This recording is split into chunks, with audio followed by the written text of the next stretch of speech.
राधे राधे। चलिए आज के अध्याय में हम आपको बताएंगे कि कौन कर्मों के बंधन से मुक्त रहता है। मिलकर बोलिए राधे राधे। मुझ पर किसी कर्म का प्रभाव नहीं पड़ता, न ही मैं कर्म फल की कामना करता हूँ। जो मेरे संबंध में इस सत्य को जानता है वो भी कर्मों के फल के पाश में नहीं बनता। जिस प्रकार इस भौतिक जगत में संविधान के नियम हैं जो ये बताते हैं कि राजा न तो दंडनीय है न ही किसी राज नियमों के अधीन रहता है, उसी तरह यद्यपि भगवान इस भौतिक जगत के स्वामी हैं किंतु वे भौतिक जगत के कार्यों से प्रभावित नहीं होते।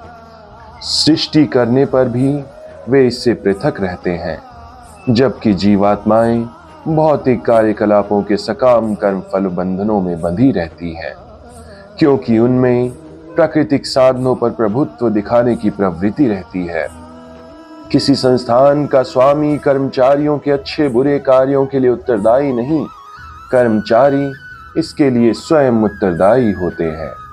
जीवात्माएं अपने अपने इंद्रिय तृप्ति कार्यों में लगी रहती हैं, किंतु ये कार्य भगवान द्वारा निर्देशित नहीं होते। इंद्रिय तृप्ति की उत्तरोत्तर उन्नति के लिए जीवात्माएं संसार के कर्म में प्रवृत्त हैं और मृत्यु के बाद स्वर्ग सुख की कामना करती रहती हैं। स्वयं में पूर्ण होने के कारण भगवान को तथाकथित स्वर्ग सुख का कोई आकर्षण नहीं रहता। स्वर्ग के देवता उनके द्वारा नियुक्त सेवक हैं। स्वामी कभी भी कर्मचारियों का सा निम्न स्तरीय सुख नहीं चाहता। वो भौतिक क्रिया प्रतिक्रिया से पृथक रहता है। उदाहरणार्थ, पृथ्वी पर उगने वाली विभिन्न वनस्पतियों के उगने के लिए वर्षा उत्तरदायी नहीं है, यद्यपि वर्षा के बिना वनस्पति भी नहीं उग सकती। वैदिक स्मृति से इस तथ्य की पुष्टि होती है। भौतिक सृष्टि के लिए भगवान ही परम कारण है, प्रकृति तो केवल निमित्त कारण है, जिसे विराट जगत दृष्टिगोचर होता है। प्राणियों की अनेक जातियां होती हैं, यथा देवता, मनुष्य तथा निम्न पशु, और ये सब पूर्व शुभाशुभ कर्मों के फल भोगने को बाध्य है।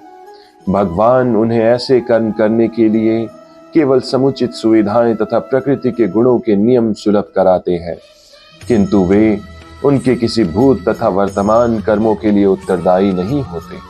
वेदांत सूत्र में कहा गया है, भगवान किसी भी जीव के प्रति पक्षपात नहीं करते। जीवात्मा अपने कर्मों के लिए स्वयं उत्तरदायी है।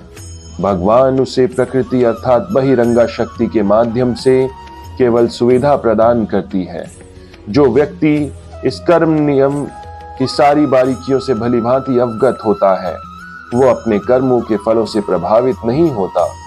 दूसरे शब्दों में, जो व्यक्ति भगवान के इस दिव्य स्वभाव से परिचित होता है वो कृष्ण भावनामृत में अनुभवी है, अतः उस पर कर्म के नियम लागू नहीं होते। जो व्यक्ति भगवान के दिव्य स्वभाव को नहीं जानता और सोचता है कि भगवान के कार्यकलाप सामान्य व्यक्तियों की तरह कर्म फल के लिए होते हैं, वे निश्चित रूप से कर्म फलों में बंध जाते हैं। किंतु जो परम सत्य को जानता है वो कर्म फलों से मुक्त हो जाते हैं। प्राचीन काल में समस्त मुक्त आत्माओं ने मेरी दिव्य प्रकृति को जान करके ही कर्म किया, अतः तुम्हें चाहिए कि उनके पद-चिन्हों का अनुसरण करते हुए अपने कर्तव्य का पालन करो। मनुष्य की दो श्रेणियां हैं, कुछ के मनों में दूषित विचार भरे रहते हैं और कुछ भौतिक दृष्टि से स्वतंत्र होते हैं। कृष्ण भावनामृत इन दोनों श्रेणियों के व्यक्तियों के लिए समान रूप से लाभप्रद है। जिनके मनों में दूषित विचार भरे हैं उन्हें चाहिए कि भक्ति के अनुष्ठानों का पालन करते हुए क्रमिक शुद्धिकरण के लिए कृष्ण भावनामृत को ग्रहण करें, और जिनके मन पहले ही ऐसी अशुद्धियों से स्वच्छ हो चुके हैं वे उसी कृष्ण भावनामृत में अग्रसर होते रहें, जिससे अन्य लोग उनके आदर्श कार्यों का अनुसरण कर सकें और लाभ उठा सकें। मूर्ख व्यक्ति या कृष्ण भावनामृत में नव दीक्षित प्राय कृष्ण भावनामृत का पूरा ज्ञान प्राप्त किए बिना कार्य से विरत होना चाहते हैं, किंतु भगवान ने युद्ध क्षेत्र के कार्य से विमुख होने की अर्जुन की इच्छा का समर्थन नहीं किया। आवश्यकता इस बात की है कि यह जाना जाए कि किस तरह कर्म किया जाए। कृष्ण भावनामृत के कार्यों से विमुख होकर एकांत में बैठकर कृष्ण भावनामृत का प्रदर्शन करना कृष्ण के लिए कार्य में रत होने की अपेक्षा कम महत्वपूर्ण है।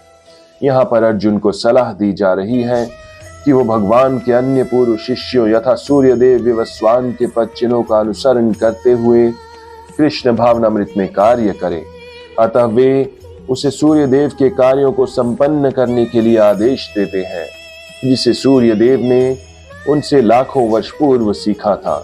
यहाँ पर भगवान कृष्ण के ऐसे सारे शिष्यों का उल्लेख पूर्ववर्ती मुक्त पुरुषों के रूप में हुआ है, जो कृष्ण द्वारा नियत कर्मों को संपन्न करने में लगे हुए थे। कर्म की बारीकियों को समझना अत्यंत कठिन है, अतः मनुष्य को चाहिए कि वो ये ठीक से जाने कि कर्म क्या है, विकर्म क्या है, अकर्म क्या है। यदि कोई सचमुच ही इस भवबंधन से मुक्ति चाहता है तो उसे कर्म, अकर्म तथा विकर्म के अंतर को समझना होगा। कर्म, अकर्म तथा विकर्म के विश्लेषण की आवश्यकता है, क्योंकि यह अत्यंत गहन विषय है। कृष्ण भावनामृत को तथा गुणों के अनुसार कर्म को समझने के लिए परमेश्वर के साथ उनके संबंध को जानना होगा। दूसरे शब्दों में, जिसने ये भली भांति समझ लिया है वो जानता है कि जीवात्मा भगवान का नित्य दास है और फलस्वरूप उसे कृष्ण भावनामृत में कार्य करना है। संपूर्ण भागवत गीता का यही लक्ष्य है। राधे राधे। इस भावनामृत के विरुद्ध सारे निष्कर्ष एवं परिणाम विकर्म कहलाते हैं। इसे समझने के लिए मनुष्य को कृष्ण भावनामृत के अधिकारियों की संगति करनी होती है और उनसे रहस्य को समझना होता है। ये साक्षात भगवान से समझने के समान है, अन्यथा बुद्धिमान से बुद्धिमान मनुष्य भी मोहग्रस्त हो जाएगा। मिलकर बोलिए राधे राधे राधे।